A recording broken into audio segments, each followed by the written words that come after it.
On va poursuivre avec les décors qui ont été mis au jour sur le site de Reims Promenade, qui est une fouille préventive de Grand Reims qui a été effectuée entre 2018 et le début de 2019. Et donc on va le présenter avec Baptiste, qui est le responsable d'opération. Donc le site des promenades, donc c'est une fouille en plein cœur de Reims. On peut le voir, donc les promenades qui est réaménagée. Et c'est une fouille d'environ 6500 mètres carrés, donc qui a été fouillée en période hivernale surtout. Donc découpée en 3 zones, et donc qui a monopolisé 6 personnes avec des interventions de spécialistes, notamment le CEPMR.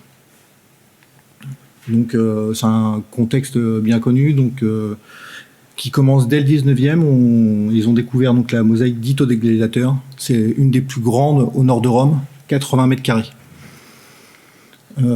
Après, donc c'est un contexte riche archéologiquement. Donc 36 opérations d'archéologie préventive. Donc qui montre un contexte d'habitat riche surtout. Donc ça nous permet, toutes ces fouilles nous ont permis de reconstituer l'environnement archéologique. Donc la fouille se situe essentiellement en dehors des enceintes de la ville, mais pour la période qui nous concerne, en fait, on est dans l'enceinte dite augustéenne, la plus grande expansion de Reims, donc 600 hectares. La fouille est traversée par le Cardo Maximus, qu'on voit au centre. Donc elle est aussi à l'extérieur de l'enceinte médiévale. Donc c'est un site multiphasé, donc qui a été découpé en 7 grandes phases qui vont du premier avant jusqu'à nos jours. Et donc la phase la plus importante, l'occupation la plus importante est donc la phase 2, la phase antique, qui est entre le premier après et la fin du troisième. Donc la fouille a permis d'identifier au moins 4 îlots d'habitation domestique qui sont découpés, sur lesquels il y a du vierre, donc à la fois des venelles et des rues, notamment, comme je vous disais, le Cardo Maximus. La conservation du site est excellente pour deux facteurs. Donc, à la fin de l'occupation est scellée par un incendie qui permet donc déjà une conservation excellente, mais en plus le mobilier aussi a été conservé. Ça a cristallisé vraiment l'occupation domestique. Et donc il y a aussi le Cardo Maximus qui persiste en fait. L'accès de la ville de Reims est toujours là, donc les récupérations n'ont pas eu lieu. Et là on peut voir justement les murs, ils sont conservés sur plus d'un mètre. Donc que je vous localise quand même. Donc au nord-est de la fouille, donc c'est là où la conservation était vraiment le mieux, et c'est là qu'ont été prélevés la plupart des ans du pain. Donc notamment une pièce, donc la pièce en question est dans un premier état une grande pièce sûrement extérieure, petite cour de 40 mètres carrés qui, dans un second état, est divisée en 3 pièces par la jonction donc de 2 murs. Donc cette pièce-là est une pièce extérieure pour plusieurs raisons. Donc le sol en mortier de tuileaux, le seuil de la pièce assez important, il fait 2,6 mètres. C'est en fait le seuil est conservé du premier état. Alors dans un second état, en fait, ils réduisent ce seuil. Donc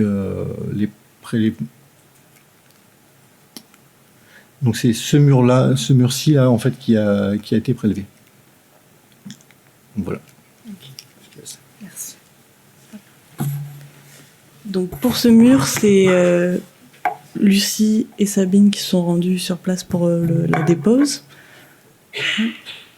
Elle a ensuite été mise en état pour étude par nos collègues restaurateurs au CEPMR. On a réalisé l'étude et on a vu beaucoup plus de choses que ce qui avait été observé lors de la fouille. Donc on a un décor de zone inférieure de parois. On a 2 compartiments qui sont ornées de touffes végétales et qui sont séparées par une niche axiale qui est, elle, traitée en arrière-plan, donc elle est courbe, et elle est ornée on n'a plus que la base d'une vasque qui est conservée. Alors oui, pardon, c'est aussi, donc la zone inférieure, elle a un effet de podium qui est matérialisé par les deux bandes rouges qui la couronnent. Alors en détail, donc on voit vraiment pas grand-chose, mais on a pu observer que d'un côté de la vasque, donc le fond était gris, et de l'autre rosé. Donc c'est pour ça qu'on a restitué vraiment, on a essayé un dégradé, voilà, qui donnait vraiment l'impression de profondeur. Hop, et ici vous avez un détail de la base de la vasque. Alors ce type de décor est assez connu. Donc c'est surtout représentatif des décors de jardin. Donc là on a mis les exemples italiens. Et à droite, vous en avez donc pour la Gaule, c'est attesté à partir de la fin du IIe siècle. On en a un exemple à Périgueux, dans la Domus des Bouquets, et puis un autre exemple à Vanves, dans des compositions un peu différentes. Ici, on a l'Hermès. Voilà. Alors, ce qui était aussi intéressant en fouille, c'est que grâce à l'incendie, l'élévation en terre crue a été conservée. Et ici, on peut observer toute l'élévation ici à briques crues et à pans ourdés. Ensuite, vous avez sur le revers de la dépose la couche de terre qui conserve les empreintes de chevrons qui ont été réalisées, et donc ensuite les couches d'enduit décorées. Donc là, c'était simplement pour dire qu'au départ, c'était pas très clair que la pièce était ouverte ou pas, et donc l'idée que ce soit un décor qui orne généralement les espaces extérieurs, ça a permis de vraiment confirmer, etc., l'identification d'un espace ouvert dans cette phase de décoration. Alors de l'autre côté du mur, donc la touffe végétale était ici. Donc de l'autre côté du mur, on avait également des peintures en place qui ont été prélevées par les archéologues sans encollage. Donc c'est un décor à champ blanc avec une zone inférieure constituée d'une plinthe mouchetée couronnée par une bande noire, et ensuite une zone médiane divisée en panneaux et interpanneaux par des successions de filets et bandes noires et rouges. Et oui, et donc il y avait un second état aussi qui a été également prélevé sans encollage. Donc c'était une plinthe violette. Donc à Reims, on a choisi des comparaisons assez proches. Il y a beaucoup de décors à fond blanc qui sont donc ici sont tous datés de la deuxième moitié du IIe siècle, et donc ils sont représentatifs. On peut poser l'hypothèse que ce soit un espace utilitaire. Ça te va ? Ok. Donc ensuite, on avait une vingtaine de caisses d'enduits fragmentaires qui ont été trouvées toujours dans la même zone, dans cette USI. Dans cette vingtaine de caisses, il y avait 2 ensembles principaux. Ils ont tous été vraiment brûlés. Et donc cette grande plaque qu'on a remontée, qui fait plus d'1 mètre de long, elle nous a permis de comprendre, de réfléchir sur l'altération des pigments, parce qu'en gros, tout est censé être de la même couleur. Et ici, vous voyez qu'on a plein de teintes différentes. Donc on a un peu eu du mal à restituer un peu les couleurs au départ. Donc là, vous avez les 2 plaques caractéristiques. Donc on a un décor en zone médiane, vous avez des panneaux, on va le voir, mais panneaux rouges et interpanneaux ornés de candélabres. Ici, vous avez la base d'une colonne. Donc elle borde les interpanneaux, elle forme des édicules en panneaux.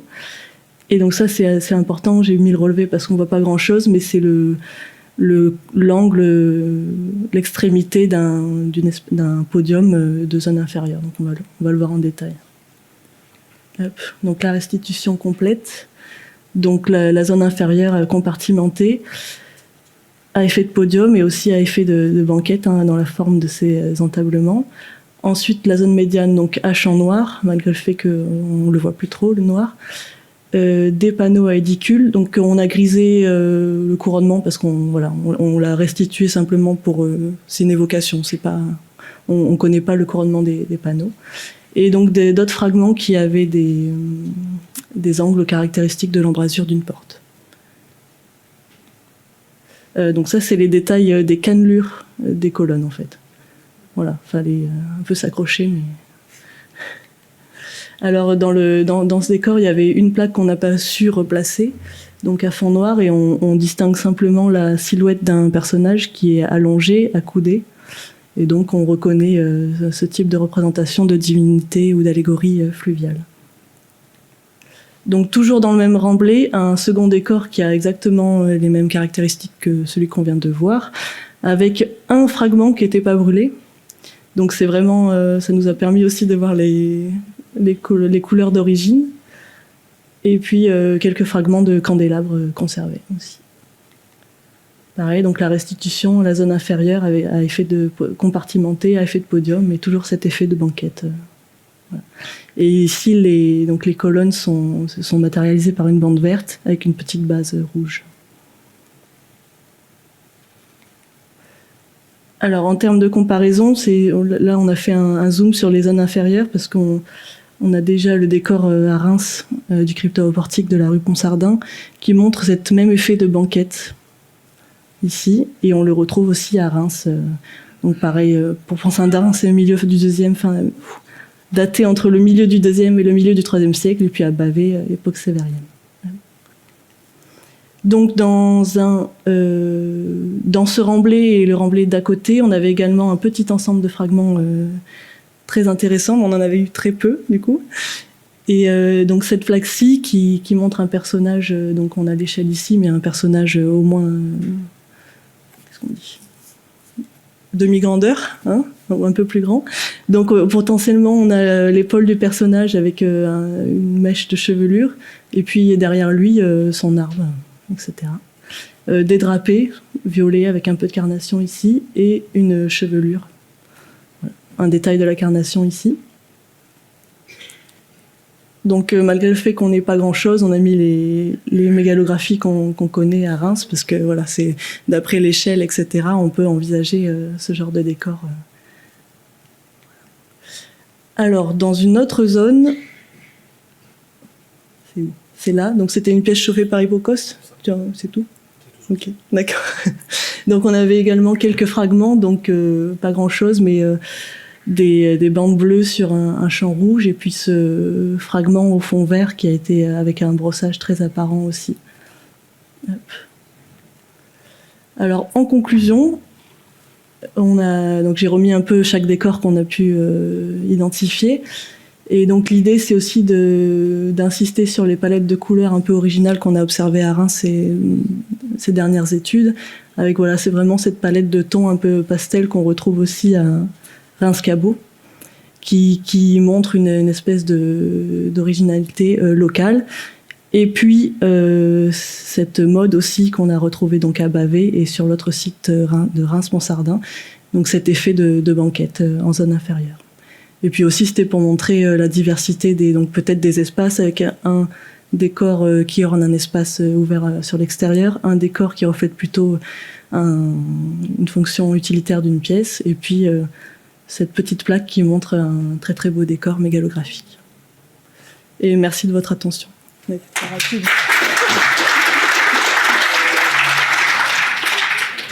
Merci encore à vous. Il y a des questions dans la salle? Non? Alors moi, j'ai des questions. La première, c'est à propos de la fonctionnalité de la pièce que vous avez montrée au premier lieu. C'est pour toi, ça. La pièce du jardin, du petit jardin. Alors, je ne peux pas vraiment vous dire, je sais juste que c'est une pièce extérieure en fait. Il y avait une couche d'argile au fond, et c'est tout ce qu'on a pu voir. J'étais en dessous déjà des codes de terrassement du bâtiment, du coup j'ai fouillé assez rapidement ces choses. Mais la fonctionnalité, hormis que c'est extérieur, je ne peux pas en dire. Par contre, les pièces d'à côté... Péristyle, c'était pas possible. Ouais, c'est un peu court quand même.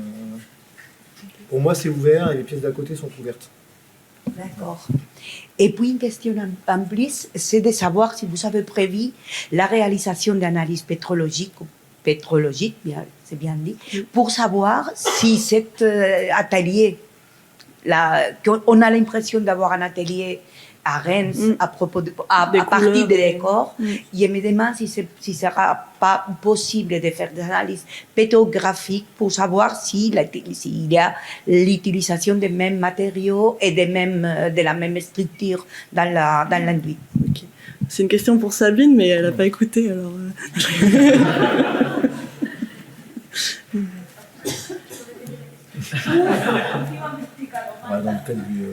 dans le cadre de ce dossier, non, parce que c'est clôturé. Dans le cadre du dossier, non, mais peut-être que dans le cadre du PCR, ça peut... Donc je disais que la ville de Reims fait partie des villes romaines importantes pour la Gaule, donc capitale de cité, et une des villes qui a livré énormément de décors peints depuis maintenant de nombreuses années et mériterait de faire un PCR que l'on essaie de monter, mais c'est vrai que c'est un peu effrayant à monter puisqu'on est déjà sur celui de Chartres. Il y a déjà plusieurs PCR, donc voilà. Mais il y a en projet un PCR pour la ville de Chartres qui est vraiment indispensable pour faire la conclusion de tous ces décors pour lesquels on a une chronologie quand même assez assurée et qui sont des vestiges remarquables. Donc voilà, on espère que dans les années à venir, un PCR sera monté et du coup toutes ces analyses seront réalisées parce que ce soit pour les supports mais aussi évidemment pour les pigments.